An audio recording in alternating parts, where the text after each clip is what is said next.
A lot of Americans are looking around trying to make sense of what's happening in the country. Imagine being a relatively new American, faced with everything that's going on from the pandemic to the protests.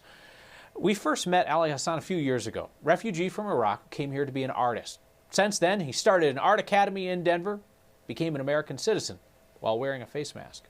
We caught up with him for his view of 2020.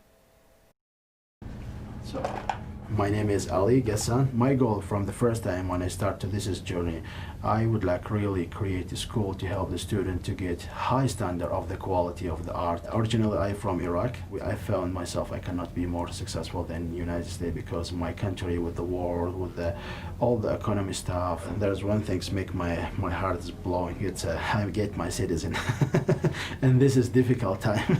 That's what the people write to me for my citizenship. I'm proud to be an American citizen because really I love this country. I don't like to look at for the people is different than me. Like, when I look at for other people, I don't feel for inside myself. Like, I don't feel these people different than me. I don't feel this is different, my race, different, my soul, different. We are all human. I can look at from different angle by learning different story, different culture, different maybe experience. You come to know our school, you can see some people from China, some people from Korea, some people from like so many different countries. But with all this situation, I don't make myself just break down to be more satisfied because one thing make me hold these things because I hope to the future. I just live with my dream, live with my hope, with my optimism things, just in general in the life. How I reach the United States, how is I get very difficult with dangerous way, just to inspire them,